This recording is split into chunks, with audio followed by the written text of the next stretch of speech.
It's Jim Patton. Today I have an interesting theory, not really theory, but my opinion about the ideology of every Archon, which, believe it or not, this is just my opinion. I don't know shit about shit. If I'm wrong, it's okay. It's only my opinion, so shouldn't really matter. So, I'm gonna talk about, first of all, Venti, which is his ideology is freedom, the god of animal, who let everything leave like the wind. Free. But freedom and abandonment isn't the same thing. So you should rule your people, but you're not really there, are you? Like, for example, he's not really doing anything. He's not there to protect his people. He's absent from everything. He just basically went back when we waked up for some odd reason, which is weird. Why did he wake up when we waked up? It's kind of sus, not gonna lie, but it is what it is. So he waked up when we waked up. Which is weird in itself, but it's okay. But freedom is not the main ideology that you should lead by. Freedom is not always good in every situation. Probably okay, but with freedom, if you're not ruling correctly, it can become anarchy, which is another bad example for rulership. That is okay. So it's not really amazingly good, right? Right. Then we got John Lee, which is contract, which I'm not gonna lie, I like the idea of it, but if you don't have to do something, well, I guess it's not in the contract, my guy. I can just fucking go and leave. For example, which is, of course, probably we all know this, in the Archon quest for leeway, basically John Lee tried to break that contract by faking his own death, and he did. Basically, he said, I'm dead, I'm gone, I don't want to do it, let the fucking people protect them fucking self. So, that's another example for, oh my god, why? Especially when you had a genocidal maniac who tried to destroy your country. Not only that, you conspired with him. Is that a way to end the contract? You trying to embezzle your way out of it, so no, contract isn't the way, because nah, it's not gonna be amazingly good, basically, for any party involved in that. So contract as well isn't as good as it sounds. So that's really weird for me that somebody would say contract is amazing or something like that. So yeah, contract ain't it. Then you got something else. Then you got, what you call her? Yeah, Raiden. Eternity, for goodness fucking sake. This is the worst point, of the worst ideology of them all, in my humble opinion. Eternity, never changing, never budging, never anything. My guy, who want to live in a stale world, who doesn't move, who doesn't progress? Imagine this, you basically, Raiden, version of reality, is basically, nah, everything will stay the same. So you play the game, but you're really not progressing, you're not really making any progress, you're not getting any new patch update or nothing. So you will stay the same, not moving for everlasting. I mean, she had her reasons for that, not gonna lie. Yeah, of course she did. But because she was afraid of Celestia, that's why she did it. Apparently, is not a good reason, in my opinion. Yes, for you to be afraid of that much, that you will basically do that. Yeah, it's not really a good opinion, my humble opinion. For you just to be afraid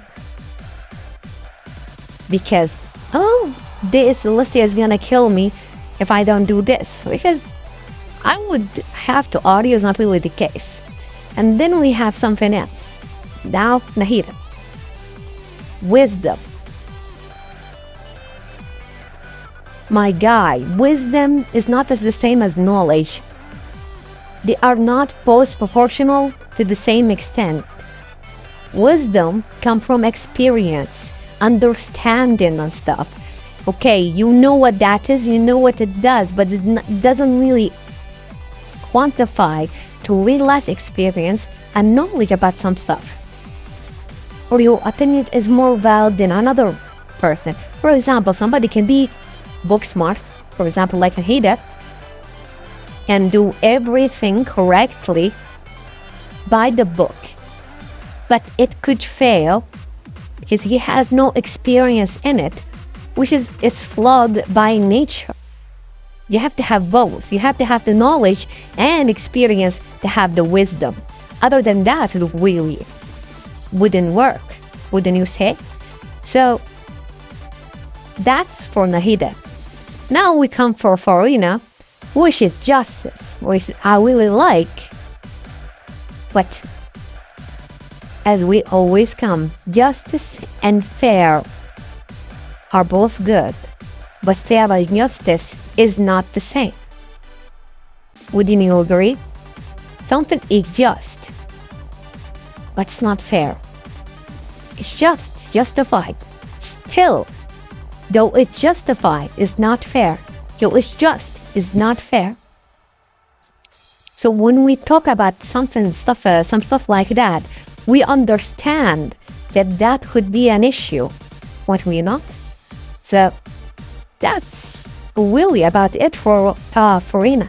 Like, you cannot base your country or nation upon one idea. One idea is always going to be flawed. No matter what you do, the one idea is always going to be flawed, no matter what. Because you would lack certain aspect of stuff. As of always, you cannot base your character or your moral compass about something you are. So it's not really complete. There's something lacking, and that's why it's always going to have problem down the line with the experience of life and everything else. Then we come to another issue, which is the other Archon, which is the Archon of War, Morata or Morita. I don't really remember her name correctly, but it's fucking war. Shall I say more? Basically, she appreciates fucking fighting. Why? Is fighting good? Is war good? As we saw, the Genshin world, Teyvat, is full of that. And it's disgustingly bad as well. Entire nation being wiped for just not having a god, for example, which is fucked up in itself, but we don't talk about it. But you can see, there is the idea of it. War. I don't know what, but maybe she has more. We don't know exactly what triggered that. So, for example, Furina, Zhongli, and Venti, we all know what they're said about some stuff, some freedoms. Basically, Venti talks about freedom, Zhongli talked about contract, Furina talked about justice, yada, yada, yada. But we didn't hear her argument of the story, which, to be honest with you, I know is going to be shit. Why? Because the reasoning is not complete. Not because the story is bad, but the Archon is not complete. Basically, for example, everybody, I think the only one who changed it was Raiden, but other than that, no. So you can see where I'm going with this. So war is not good, simple as that. Fighting is not good. Always fighting for no reason is not good. But if we know the context of why she is thinking about war, then maybe I'll change my mind later. Then we come to the Cryo Archon. Till now, we don't know how she thinks. We don't know the logic of her nation. But we understand is maybe connected to love in some way or shape. So, for example, when we hear Child talk about her, she say she's the most kindest, loving Archon, but she has to toughen herself up. Okay, so that could be a reason, but at this point, I really cannot know. But if it's love, unfortunately, even as an emotion, is flawed by nature. In order to love, you also have to hate. They're the same thing, different side of the coin, but different sides from each coin. So for example, you cannot love someone but not hate them at the same time. It's like some weird fucking thing, always something like that. But if it's love, love would always come with burdens. You'll be scared to lose them. You would be scared. So there's a lot of other stuff. So if you love somebody, there's a lot of sacrifice, a lot of agony with it. But the main concept of love is come with lust. So how that is not really that good. But that's about it because we don't know. So that's, I think, every flaw in each Archon ideology. So yeah, thank you guys for watching. Don't forget to like, comment, and subscribe. Bye bye. Genshin Impact signing out.